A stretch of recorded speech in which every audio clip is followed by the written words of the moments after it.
on préfère les tchois, tchois, tchois. Elle veut le bouta, da, tchois. Elle veut mon boussin, ça, tchois. Vrai ou faux? Bref, aujourd'hui on va parler de proxénétisme dans les boîtes de nuit. C'est un sujet sérieux, je l'ai pas vu relayer dans les mass médias, et je pense que les gens ont généralement du mal à en parler parce que c'est plus tabou. Mais bon, moi j'ai une expérience à raconter là-dessus qui va sûrement vous intéresser, provoquer des réactions. Je m'attends déjà à des gens qui vont me dire que je suis naïf, parce que je me suis laissé avoir. C'est pas grave, je revendique un peu cette naïveté, puis comme ça permet de faire des expériences, d'apprendre. Bon, maintenant je me ferai plus avoir et je fais même une vidéo dessus pour enseigner les gens. Déjà, je vais définir un peu ce que c'est les boîtes de nuit pour moi et comment je m'en sors en général.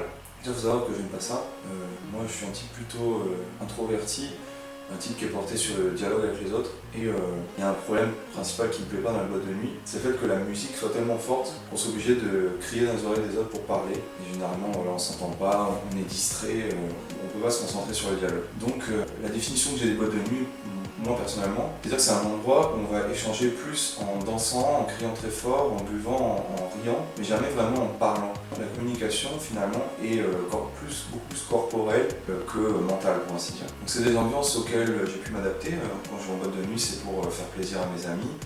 Si les amis mettent une bonne ambiance, je suis tout à fait capable de danser comme un fou, de crier, de rigoler. Bon, j'ai aussi d'autres instants où ce que j'ai tendance à faire, c'est essayer d'être des inconnus pour parler, pour délirer, mais historiquement, ce que je faisais, c'est toujours essayer de séduire, sans succès. C'est-à-dire que la séduction en boîte, tu vas pas venir et flirter avec une nana en claquant des doigts. Il faut qu'en fait tu la fasses comprendre que tu l'acceptes telle qu'elle est, que tu es un type ouvert d'esprit et marrant, que tu viens lui apporter en fait qui tu es sur cette piste de danse où vous allez commencer à d'abord danser face à face, vous faire des sourires, et ensuite commencer à danser à deux et que la chose réussisse. Moi c'est là que ça bloque parce que je sais pas danser à deux. Mais ça me laisse un peu de latitude pour observer et puis ça m'empêche pas de parler aux gens, rigoler, raconter nos vies. Je me suis même fait offrir des bières ou des shooters, là il n'y a pas de souci. Donc là où j'ai été touché de plein fouet par la méthode de marketing des michetonneuses dans les boîtes de nuit ultra agressives, c'est que j'étais naïf, je me suis laissé avoir par la technique et je voulais pas y croire. Du coup, une fille, deux filles, trois filles qui succèdent. Avant de penser à me poser des questions et à mener l'enquête, il a fallu quand même que je vois ce qui se passe. Donc je raconte l'anecdote maintenant.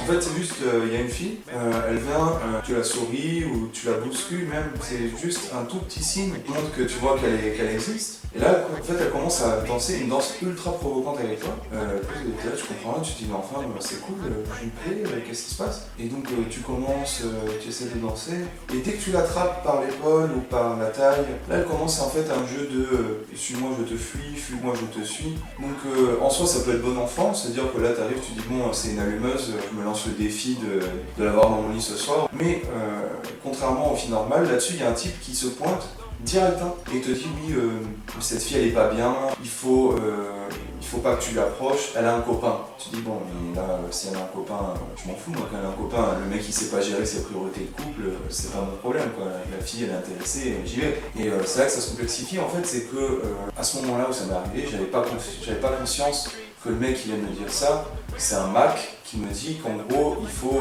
que je demande les prix quoi. Et c'est pas avec la fille que le négoce se fait, c'est avec le Mac. Moi j'étais là, je commençais à me poser des questions, je dis enfin c'est bizarre, bon bah c'est pas grave, je passe à une autre, il y a plein de filles sur piste ce soir. Là ça recommence, le même manège avec une deuxième, une troisième. Là je me dis bon enfin qu'est-ce qui se passe quoi. Donc là, j'avais un mec qui me regardait avec un air goguenard. Moi, je comprenais pas trop ce qui m'arrivait. Je lui dis, mais c'est quoi ces filles qu'est-ce qui se passe? Il dit, non, elle danse, elle s'amuse. Vas-y, fais ton truc. Je commence à cogiter et tout.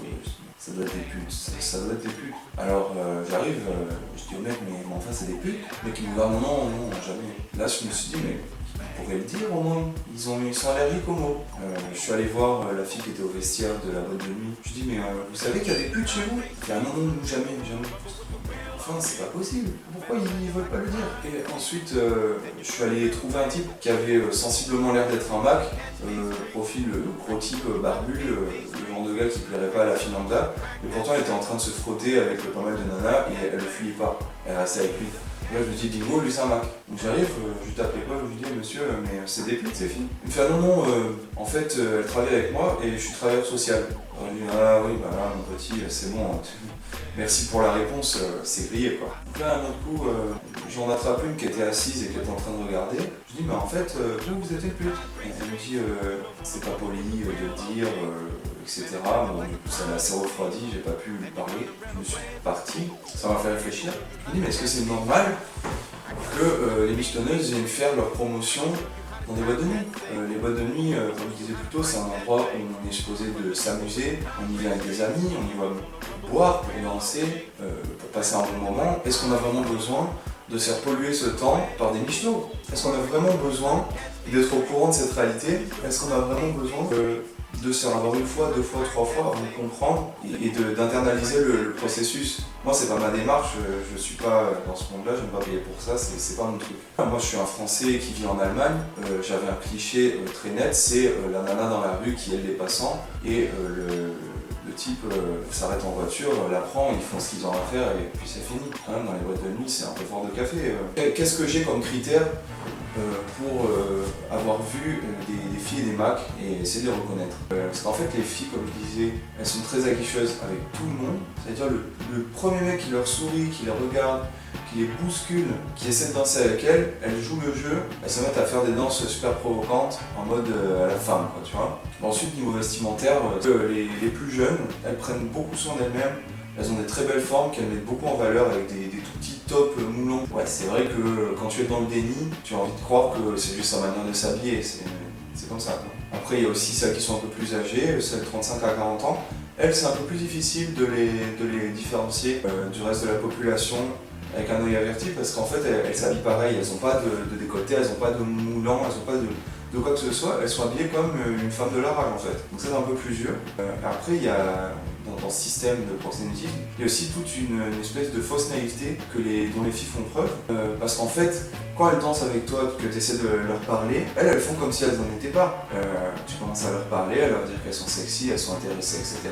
Ensuite, il y a le mec qui arrive, qui dit elle a un copain, il est jaloux, fais attention. Et elles sont là, mais non, n'écoute pas, reste avec moi, etc., etc.